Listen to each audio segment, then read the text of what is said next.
Welcome to another edition of Headbanging Celia Case Big Brother production. A balmy plus 12 in the morning. I can't believe it.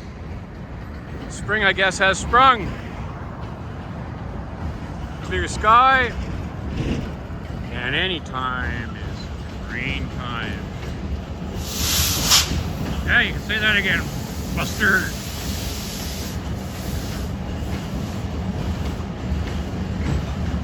Oh, triple decker.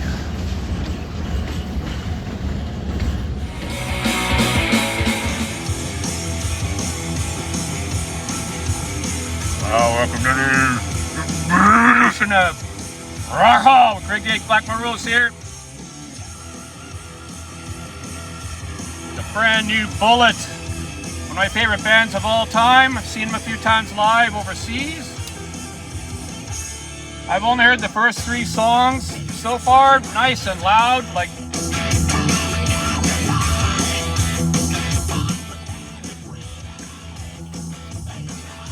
all 3 songs I pretty well give at least a 9 or a 10. No disappointment involved here at all. The sound quality is perfect. I haven't even looked at the booklet yet.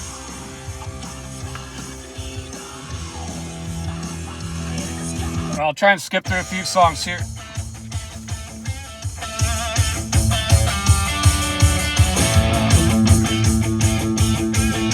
This is the absolute true pocket of the true heavy metal as far as I'm concerned. Classic heavy metal. This is the direction Saxon and Priest should stay in. My favorite pocket. But they both branched out. I mean, progressed. Well, I don't like progression. Chocolate milk should stay chocolate milk. Okay, anyway, let's get to the action. I guess every Canadian's had this in their collection at some point. I like about half of it. And the others are the mellow songs, but I've seen Trooper so many times that the atmosphere for the slow songs is really good. Like they're kind of known as Canada's party band. Even Randy Bachman called them that. And Randy Bachman produced, I think it was their first 2 albums or something like that, but especially the first one for sure. Baby Won't You Please Come Home, I believe, is on the first album, which is their best album. Boys in Bright White Sports Car is a great song. And Raise a Little Heck, of course, is a Canadian anthem at every hockey game. Look at that. But anyway, it was only $1 or $2, so. And again, kind of a compilation. I would have picked a lot of different songs than this one, but again, it was only $1 or $2. And Take It Like a Man on here? Yeah, that's a 9 or a 10 out of 10. Give Me Your Money Please is a 10 out of 10. Blue Collar's good, Awful Not Fragile. Take Care of Business, of course. Live is way better. You got to hear live versions of Take Care of Business. It blows away the studio version. Total Crowd Pleaser. Rolling Down the Highway is a 10 out of 10. I love that picture and I love their emblem. That's one of the best albums. And that's mid-70s or early 70s. That's total ahead of their time. Now here's a band I don't know anything about, well, except that I saw them do a great cover of UFO's Rock Bottom. I wish it was on here, or a version of that, but it's a live album from Tesla.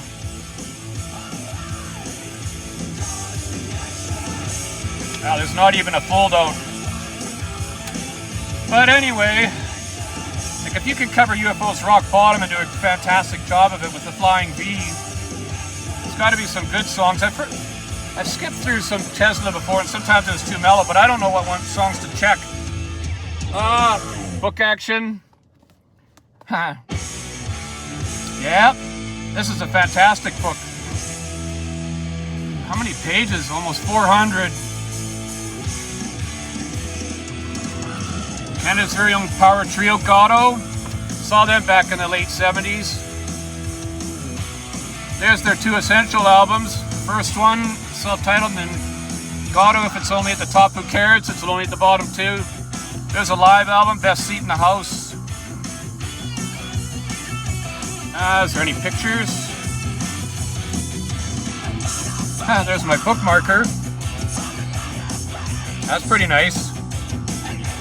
Totally jealous of how he looks, but oh well.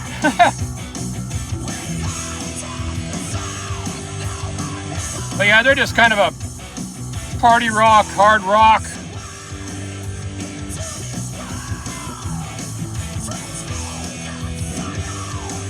$1977. What they do? I don't know if they shaved the back of his head. Anyway, I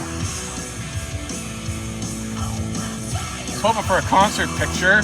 Well, that's a fantastic picture as it is. That's rock and roll. Look at the high kick. That right tells you he's into the music. Love that. That's my kind of rock. Oh, way to go, camera.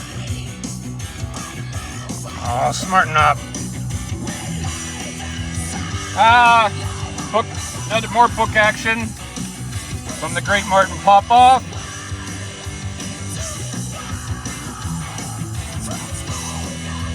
I haven't even opened this up yet, but I already knew right away I was going to buy it. I bought it used, so 100,000 Years, one of the best songs in rock history. End of the Road World Tour. Oh, I saw them on that. Of course, it wasn't really the end of the road, I think. I can't remember, but if anyone knows how to do rock and roll books, it's Martin Popoff. Gee, I need a mixed stole like that.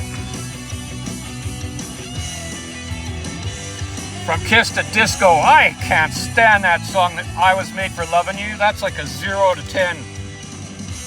Horrible. But it put them back on the map and got them rich and famous again and relevant, of course. That's the Elder. I always hear it get put down, but I think I listened to it on YouTube once just to find out if it was as horrible as people said, and I thought it wasn't bad. But still, Kiss Alive 1 blows away anything else they've ever done as far as I'm concerned. But most people, or a lot of people, I think it's 50-50 throughout my life. I've heard people say Kiss Alive 2 is better than 1. But it might be, one of those cases of when you're a teenager and when you found out about the band and you grew up with that certain album, so.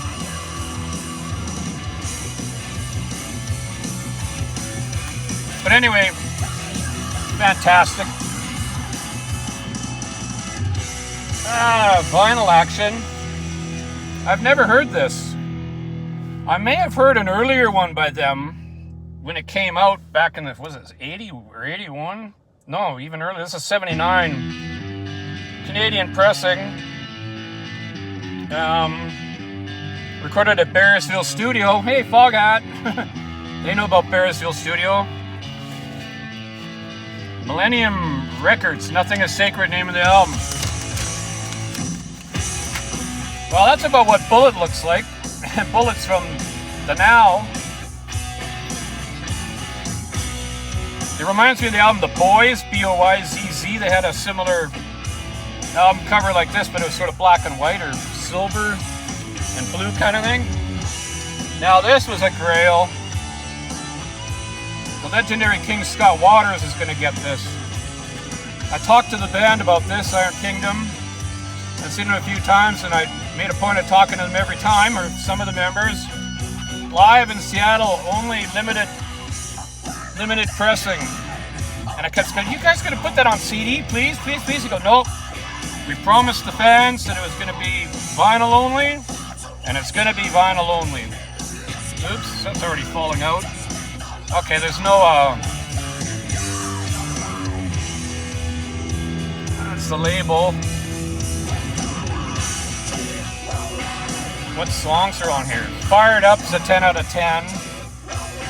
True traditional heavy, new wave of traditional heavy metal, more in the Maiden style. Legion of Metal's excellent too. The other ones I can't remember if I like them, but the bass player, they all have fantastic stage presence. Oh, this is before the girl joined the band.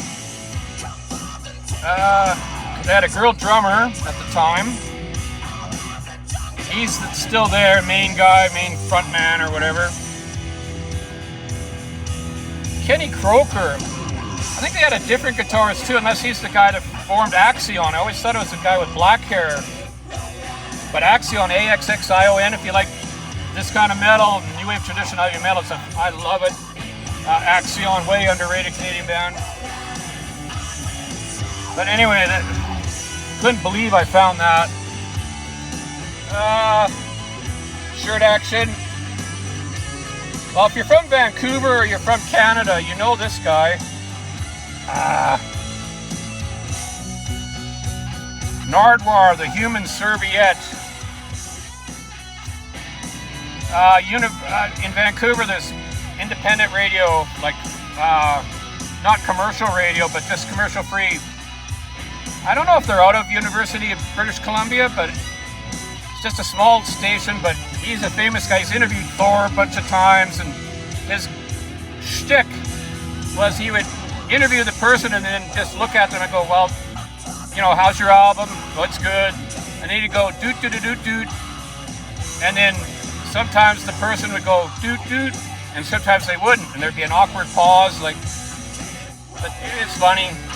And he's in a band, The Evaporators, I believe, too, which is a kind of a more new wavy, punky deal. But anyway, there's this little shtick, so I kind of found that funny to find that shirt.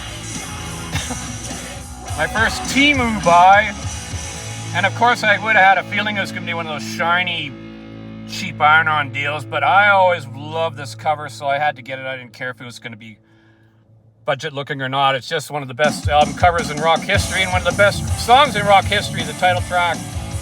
So, I'm still happy with it. Oh. Okay. Next. Box of Fire. I've never seen this. It's got this, like an obi strip thing. Gotta pull off. And the way you open it's with a matchstick, which is probably gonna break, but unless you're super careful. Now, how can I show this without wrecking everything? Oh, do I have to pull every single one out?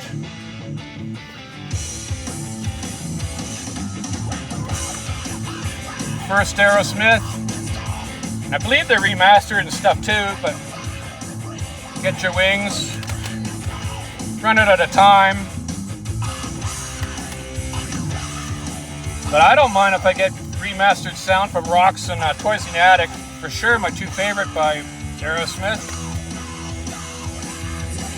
And I hope there's better sound on this too, because I love live albums. All pretty well always more than studio, but not with Aerosmith, because I didn't really like the sound on that. Just like Rush's All the World, the stage sound always kind of didn't great for me. And then there's just Gems.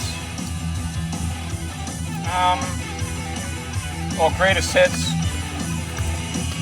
Rockin' a Hard Place. Classics Live. This is the other part I'm really excited about. These two Classics Live 1 and 2. So maybe those sound a bit better. Just want heavier versions of Gems. And the last one's what is it? Sweet Emotion, Rocking Pneumonia, and the Boogie Woogie, Subway Circle, and Dream On MTV Anniversary. Well, I don't have time to look it up, but hopefully it shows up the writing to explain if it's live versions or what, but a nice line box. But anyway, just in time, so thanks for watching, and don't forget, slower traffic, keep left to right, right cloudy.